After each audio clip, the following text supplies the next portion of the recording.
What's going on, everybody? Free to play OG here, and today I am excited to be bringing you our ultimate free to play and new player guide to PvP in Marvel Future Fight. Today's video, we're going to be breaking down a few of the key terms in PvP in Marvel Future Fight, that being guard break immunity, super guard break immunity, and iframes and iframe ignore. And we're also going to be breaking down everything timeline battle. That sounds like anything you're interested in learning about, then you are in the right place, my friends. Let's go ahead and get into this monster. All right, my friends, to start this thing out, we are going to head into our main menu here, and we are going to go to the game guide. That's correct. I'm going to cheat a little bit here. We're going to start my guide with Marvel Future Fight's guide. I'm going to head into the skill name glossary, and we're going to go to guard break. Don't even worry about it says right there. We don't care. We're going straight into the demo here, into the battle guide. Welcome to the battle guide for guard break. Guard break cancels enemies' attacks and creates an opportunity to counterattack. Basically, guard break is just an interrupt from a skill. Baboom. You can see it interrupts the enemy. Now they want me to use it to interrupt his attack. There we go. And then it's going to tell me to practice on my own. And this is what I want to show you here. This is why guard break is so key in PvP. Watch what happens if I just don't stop guard breaking. So when you enter PvP and it feels like you can't do anything, one of the reasons that may be happening is because you do not have guard break immunity. You do not have guard break immunity. Every skill that guard breaks is just going to cause you to stand there rocking backwards and will not be effective. And that is why guard break immunity is so important in PvP, as it simply stops the guard break from happening. The next thing we're going to be looking at here is the ignore targeting effect. This is also known as iframes, and you may have heard of it a lot because people talk about it a lot. It's very important. So when we're looking at ignore targeting or iframes, I'll probably call it iframes. It's just what I'm used to. It stands for invincibility frames or invulnerability frames. It lets you ignore enemy attacks and continue your own attacks. So it basically just puts you in a state of semi-invulnerability. It is designated by this little targeting symbol with the X through it. And you can see when we use our skill, it targets the enemy and shows that we cannot be targeted. This is another one of those things why we're in this demo. Watch what happens if I just don't stop using iframes. Huh. Yeah, not a very fair fight for our friend here. This is why it's very important to understand iframes and the ability to ignore iframe. All right, that's two big terms down. We're gonna move on here and we're gonna head into the roster to take a look at a couple more things here to help break down these terms so we understand them a little bit better, as they are very important to everything PvP in this game. We're gonna start by taking a look at Black Widow here. And I wanna go through her skills and just take a look at a couple things with you guys. And let's start by taking a look just generally at her skills. We click on a skill, you'll see there's some icons right up here under the skill name. We have the same icons right over here. If you click on these icons and hold, it'll tell you what they are. This skill does physical damage and it enables ignore targeting, which means she will be in an iframe when she uses this skill. Let's look at the next skill. This skill, physical damage, causes guard break. So this is a skill that will actually guard break people without guard break immunity. And it also causes an iframe. Next, we have same thing, physical damage, guard break, and ignore targeting. This is the big one. We're going to talk about this one for just a sec here. You'll notice a different icon where there is guard break on the other skills. This skill does physical damage, causes super guard break, not to be confused with guard break. This guard break is super, y'all, and also enables ignore targeting, so puts her in an iframe. The only difference between super guard break and guard break is that super guard break is super, meaning if you have guard break immunity and you are hit with a super guard break, you will still be guard broken. You need super guard break immunity in order to be immune to super guard break. It is super important to understand these things just being different, just differentiating between the two.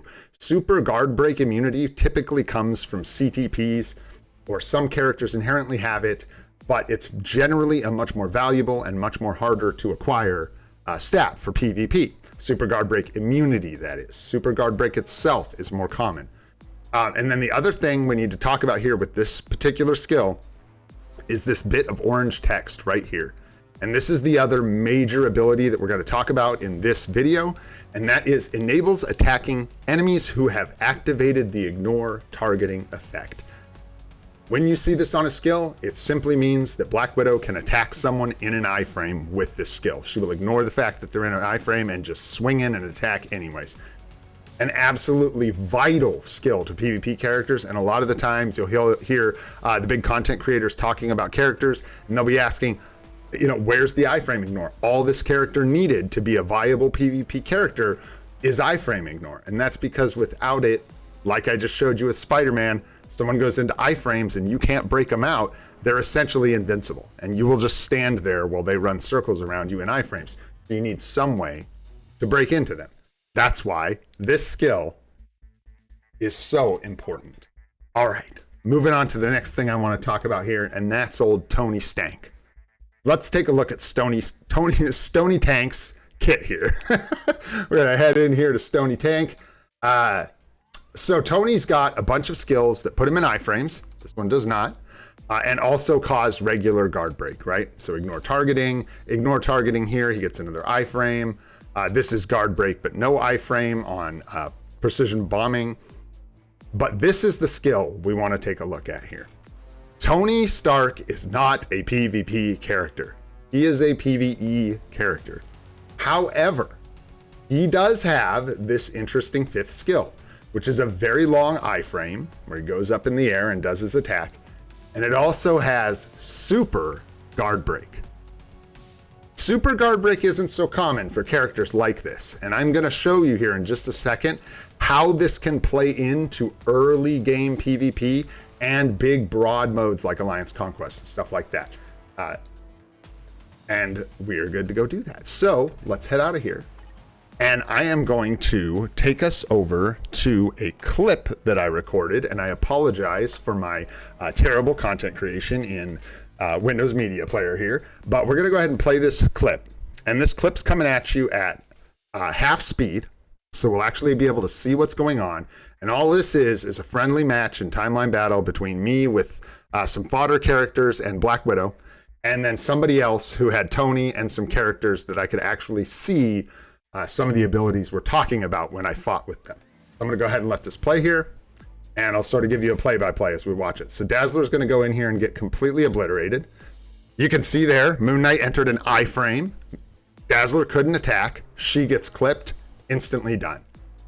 Next, Black Widow's gonna come in, and Black Widow is going to immediately enter an iframe, go straight for Moon Knight, who cannot stop her, who immediately gets webbed because he can't target her in iframes. So at this point, now that Black Widow's in iframes and Moon Knight does not have an ability that can target someone in iframes, even if he could take some of this damage, he's toast. He can't stop me. I'm just gonna stay in iframes indefinitely. And there you can see, I went over to my iframe ignore skill, the 4, boom, just blasted through him. We didn't even need it, but he died shortly after he left the webbing. So next is Spider-Man. It's gonna come in. Now this is really key. I want to point this out to you guys. Spider-Man with the symbiote uniform has ignore iframe on his 4 skill.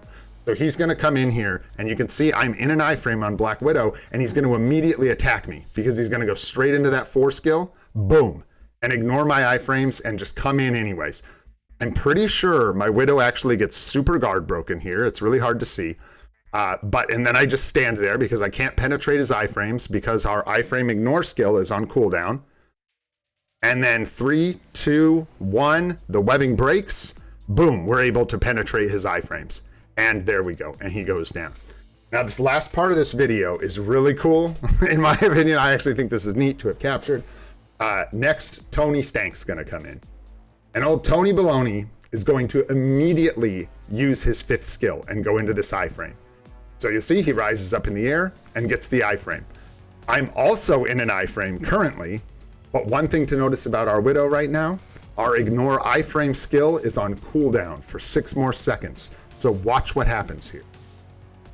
We can't break Tony out. He's gonna start slapping us with a super guard break from this skill. Our Black Widow only has guard break immunity. No super guard break immunity yet for our Black Widow. So right here, I start running at nothing because we can't target Tony. And then here comes the head bobs. There it is. We get super guard broken by Tony Stank. And I really think this is cool to point out because this really helps people, in my opinion, understand how these abilities are effective from different standpoints. Like characters like Null and Sentry are saturated in these abilities. They have them all. They will ignore iframes very quickly too on short cooldowns, all kinds of powerful things like that. And that's where they get all this power. So after I'm done getting rocked by these iframes, Tony comes down. You can see 1 second on our iframe ignore skill. He's going to try and enter another iframe, and it's not going to happen because he's going to get clapped actually before he can even enter an iframe. But even if he had, we would have had another iframe ignore ready to go. All right, guys. Hopefully that helps understand some of those abilities. We're going to move forward here into the next section of this video, and we are going to talk about timeline battle itself. So to do that, I'm actually going to remove myself from the picture just so you guys can see everything on the screen while we're talking about timeline battle.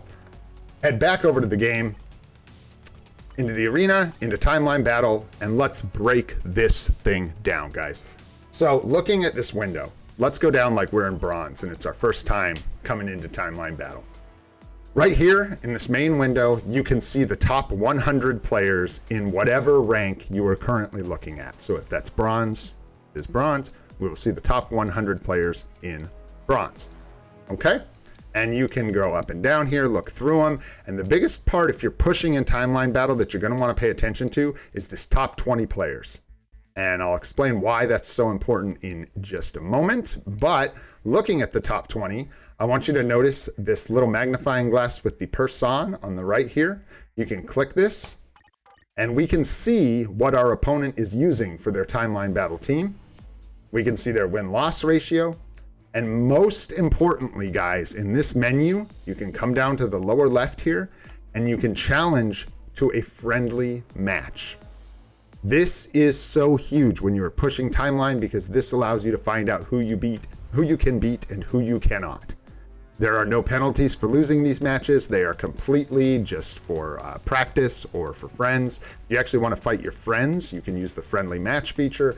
It'll load up your actual friends list for you to fight. So keep in mind that you can come in here, gather information about your opponents. By the way, you can even click on the characters here up in the upper right, and you can go snoop out their whole account. You can look at their cards, you can look at everything, you can see what you're up against, and it's really important. I think a lot of people don't know about that. Okay, let's keep moving on with this window here. This is all part of the cheer system and the token system. The way the cheer system works is up in challenger rank, the highest rank. People compete every week, and you can bring up the list and you can essentially vote with this thumbs up for whoever you think is going to win. Or if you have a friend who's competing in Challenger, you can go ahead and cheer for them. It gives them some access to extra buffs. You can see I've already cheered for my friend. But a lot of people, especially people who need the tier 3 materials from advanced tokens, will go ahead and bet on the person they think is going to win for that week. And if you do that, it will convert some of the regular tokens that you get from playing timeline battle into advanced tokens if you pick the cheer for the correct person who wins all of timeline battle, the #1 player in Challenger for that week, that reset. Okay, you can also go to the token shop here, and inside the token shop, you can purchase things like Black Antimatter, Nornstones, Feathers, Biometrics for some characters. You may have been wondering where the heck you get biometrics for that character from. And then we've also got the Advanced Glory Tokens menu. And here you can get some tier 3 materials with advanced glory tokens that you convert through the cheer system. Another hugely important part of this screen while we're breaking it down is this little question mark up here in the upper right. This is going to break down the different ranks. And if you click on each individual rank, you can look at the rewards for the weekly reset. So if we're in bronze, and we, at the end of the week, place in the 51st to 100th percentile of this group of people, we will get 10 crystals at the end of the week. If we place #1 in all of bronze, we would get 1,000 crystals at the end of the week. A lot of people, when they're climbing, playing aggressively in timeline battle, especially free-to-play players, are usually shooting somewhere in here. And as you move up the ranks, you'll notice that these rewards just simply get larger and larger. However, as you move up in these ranks, your opponents will become more and more difficult. And you may find that in the top 20, there are no accounts that you can defeat as a brand new player, and that is okay. You don't need to be refreshing up into the top 20. I'll explain how the refresh system actually works here in just a second, but you are fine to just either autoplay this mode, play manually for fun, just refresh once or twice to try to find opponents you can beat. There's a lot of ways around the fact that I guarantee you, if I look at these top 3 players in bronze, shoot, if I look at the top 10 in bronze, they're probably all null sentry colossus. Null sentry colossus. You get the idea. So maybe you can't push into the top 10 in your rank, but that doesn't matter. That's not the point. The point here, baseline for me, is participation. You should be doing these modes. So when you're ready to do this mode, simply hit get ready. Pick the team that you want to compete with. Though I like Whiplash, Lizard, and Moon Girl, this isn't the best timeline battle team. I'm not gonna lie. This looks more like it. You can get your dealer set over here, set whoever you want. It is advisable to put supports in first to give yourself a little time while they die for the cooldowns on your other main DPS to reduce. You can look at the recommendations and restrictions for timeline battle. Wow, it's difficult to get all of this in one video. Let's see how we do here, guys. The recommendations and the restrictions, every week there'll be restricted characters, banned characters that you cannot use, buffed characters that will give you extra points if you use them. I think that's how the buffed characters work. Oh, these actually get an increase to their power. So these characters will be a little bit stronger, which is, well, I gotta say, pretty useless. And then over here, these are the characters that if you use them in your team, you'll receive a few extra points per match that you win with those characters. Woo! All right, so now let's actually go like we were gonna do a match, right? We'll go search for opponent, and it'll bring you in here, right? Now, a lot of people will come in here. You may be casually playing, great. You can just auto play these. You can fight whoever you get. But the thing I want to turn as many players onto as possible with timeline battle is this refresh button. A lot of people are fooled into thinking that if you hit this refresh button, it's just randomly providing you with another opponent that maybe you can beat, right? That's not how this works. As you refresh with this button, it steadily moves you up to the top 20 of the rank that you're in, and then it will simply randomly cycle through the top 20 players. You may have noticed after you click this a few times, it feels like, well, you done screwed yourself over. Now it seems like all you're seeing is tier 4 null, tier 4 sentry, all over the place, and that is why, guys. So if you feel like you've got a really weak team, do not come in here and just spam the refresh button. You will get yourself into hot water, most likely, if you don't know what you're doing. So you can just come in here, you can fight whatever opponents you get. If it's your first time coming in here, you will not be facing down null and sentry. You will be facing down some bots. It's a much smoother experience. Okay. So we went over the tokens, we went over private matches. That's how you enter your actual battles. You can do 10 a day.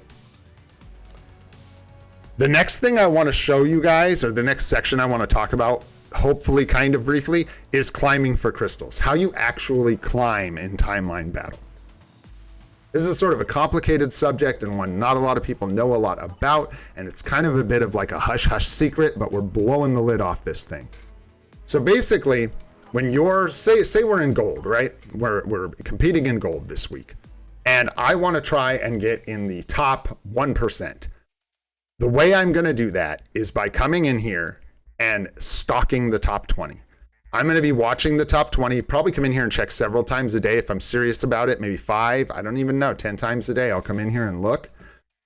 You got to go through all these opponents in the top 10, top 20, until you find one that you're pretty sure you can beat consistently.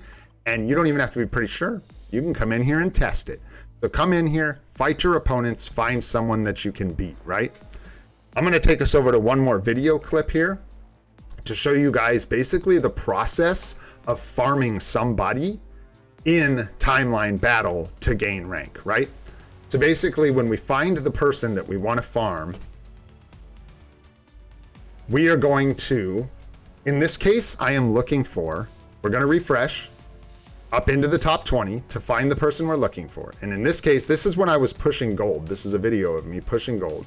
We're going to search here, keep searching, keep searching. This is a bit much with the searching, but I want you guys to see how this goes sometimes. I'm looking for one very specific person, and there it is. Zeus6 Gamer, shout out to you, by the way. Thank you so much for the slingshot. And I'm going to go in here and fight him. And I'll show this once just for fun. It doesn't really matter. The combat here is not why we're here.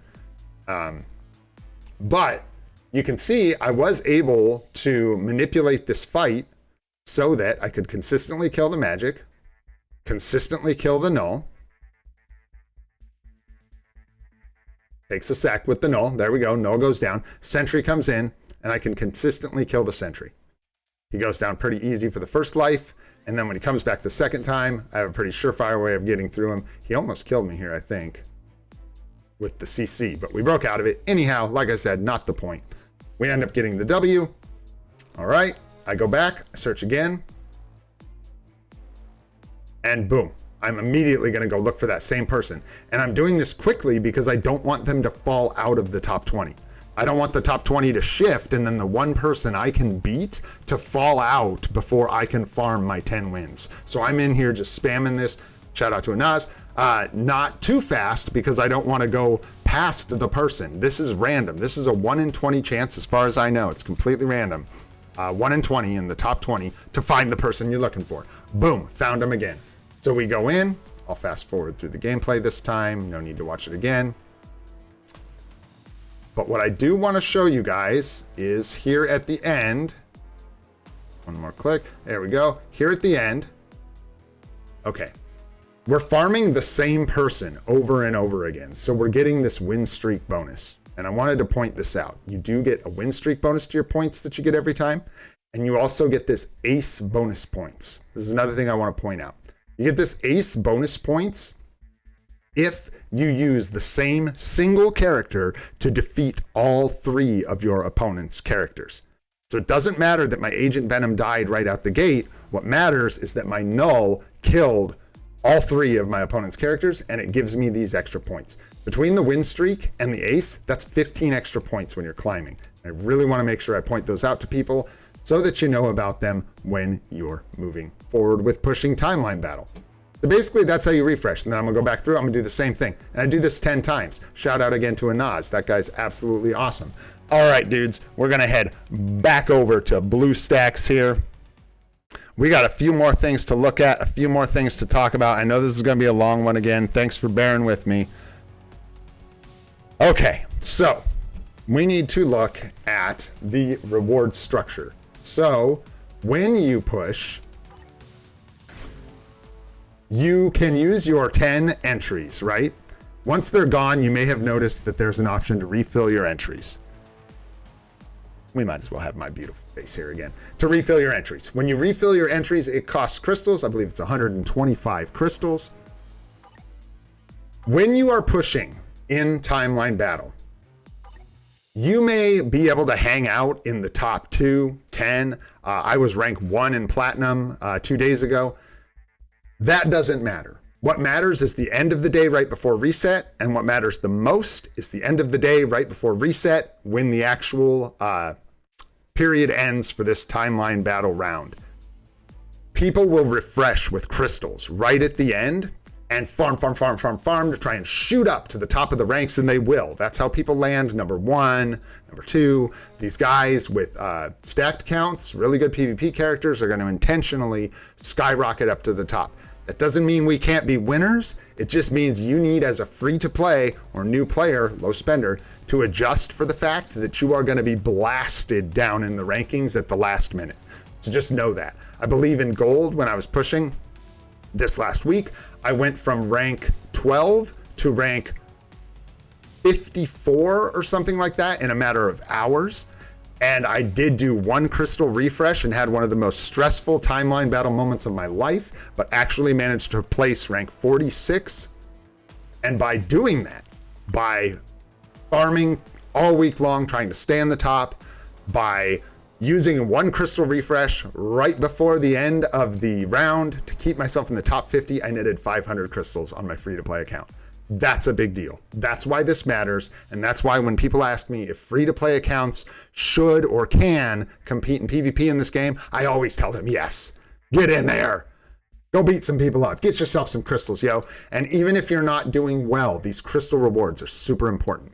Anyways, I almost went down into 51 to 100. That's why I spent the crystals, because I knew that I could just barely come up and land, hopefully, in the top 50, and we did. However, that put me in platinum, which leads me to another thing I need to mention, and that is dropping rank. If you're like me and you're on a free-to-play account and you're trying to push, you're going to find yourself moving up into platinum or, God forbid, vibranium. And when you get there, you're going to want to pack up everything and run away. So when that happens, what you need to do is essentially intentionally lose. You need to bomb down to the low 20%. You need to be in the lowest 20% of people at the end of the week, at the end of the round, and you will get demoted down, which is what I should be doing right now. But as you can see by my win-loss over here, I am not doing that, and I'm going to suffer for it a little bit. We'll see what happens. But anyways, you can drop rank to put yourself in a more appropriate, comfortable place in the rankings, and then push up again if you want. I think I covered most of how that is done. I hope so.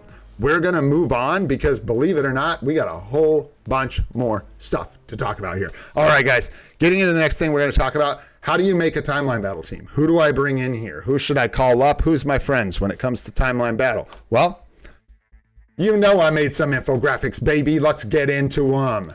So look in here, we've got your first timeline battle team infographic, right? This is really basic. I threw this together to show you guys, basically starting on the upper left here. When you first start your account, Man-Thing's your boy. I love Man-Thing. You should pick him up. He's got Panic, which is a debuff that's really effective all over his skills. So anyone who's not immune to Panic will get rocked by this guy, will basically just dance around until they're dead. He will fall off. He does not have, I'm not looking at his skills, but I believe he's missing, he has no guard break immunity. He has no penetration. He has no iframe ignore. He has no super guard break, I don't think. So he'll fall off sooner or later, but for a first character, he's great. Icon's the same thing. She has a counterattack. She has some PvP usefulness. In fact, these first three characters here, Man-Thing, Icon, and Joaquin Torres, are essentially the same thing. They don't need uniforms. They can all go to Transcended or Tier 3, and they make great kind of placeholders for a timeline battle team when you first start playing. I wouldn't recommend necessarily taking them to Tier 3 or Transcended either, by the way. I just figure I'll point that out. These two here, Wasp and Colossus, are great supports for your first timeline battle team. Colossus takes a little longer to build, depending on how you build him up. If you do it manually, it can take a little bit to Tier 2 him, and you do need to know that he requires Tier 2 in order to provide his damage reduction passive. So you do need to get him to Tier 2 somehow in order to benefit from that damage reduction. And even though it's only damage reduction from villains, not heroes, without a uniform, it is still very effective. Wasp will cleanse debuffs for your whole team, so she can be a nice little piece for getting into timeline battle when you first start. Okay, this second row we're going to look at here, these are characters that require uniform. These aren't characters that you can just bring in naked and have them do much for you. However, Hulk in his Titan uniform continues to surprise for new and free-to-play accounts in timeline battle and elsewhere. He's very strong. He has a lot of hit points. He has a couple ways to just clap people, just burst them down. He tends to perform. Again, he'll fall off. He doesn't have a lot of the later game PvP abilities like iframe ignore that you'll be looking for, but he can be very effective. We already talked about Stony Tank here. Talked about his fifth skill, having super guard break on it. It's also a very long iframe and a large AoE. So though he's not a fantastic character for PvP, I've gotten some cheeky kills with him. A lot of people are using him in game modes other than timeline battle, but he is someone, if you have him, same with Hulk, just from building up your account, you can toss him into timeline battle and he might get some kills for you.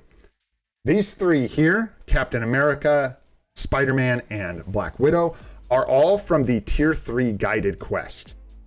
And we do recommend that you take Iron Man for your first tier 3 guided quest. You can get the model nil uniform from the guided quest now, which is an awesome added bonus.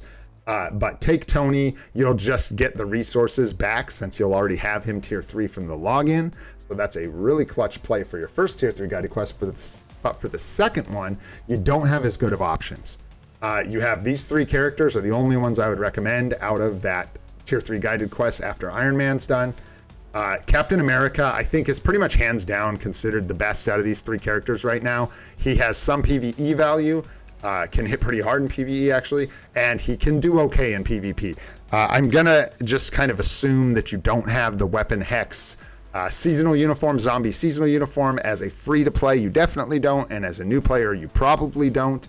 And if you don't, that means he's missing a major PvP ability, but he does still have a tendency to beat people up from time to time. Spider-Man, also from the guided quest, also not super strongly recommended to pick up, but if you love him or you do grab this or you do have it, it is effective in PvP.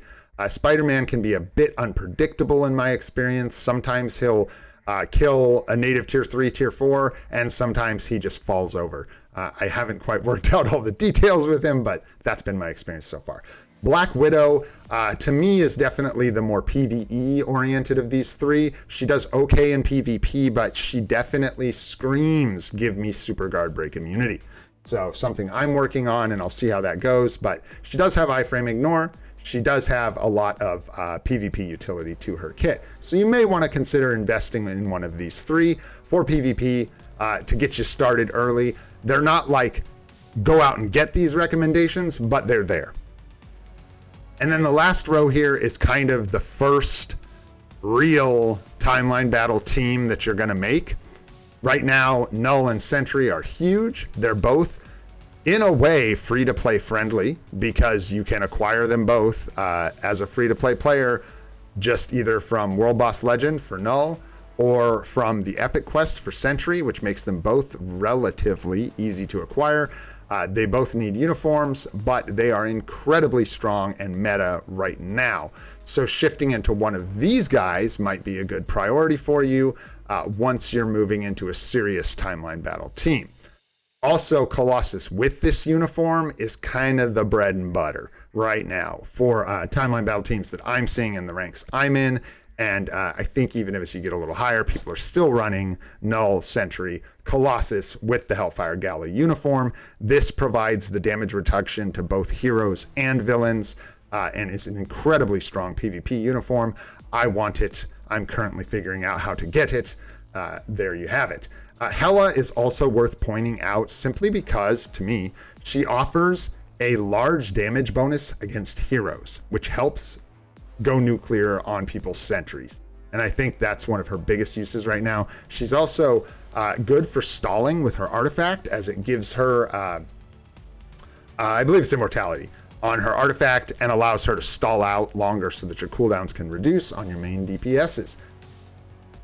Okay, last thing I want to mention about this slide. This is a snapshot of the meta, guys. A lot of this, like this, probably won't change much anytime soon, but the rest of this is completely subject to change. So depending on when you're watching this video, just keep that in mind. And also I want to reiterate that you need to think before you buy one of these uniforms. Their PvP value is limited. Just know what you're doing.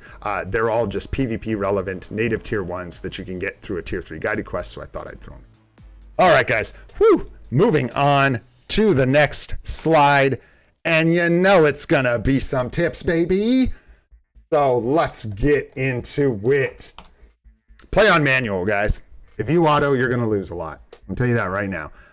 This isn't a guide where I'm gonna break down manual play. I'm not even good at it. That's something I still have to learn a lot about, but I do know that you're gonna win a lot more if you try. If it stresses you out, don't do it. But if you're trying to win, play on manual. It will help you win. Tip number 2, stall with support so DPS CDs can reduce. I mentioned this, I think, twice already in the video.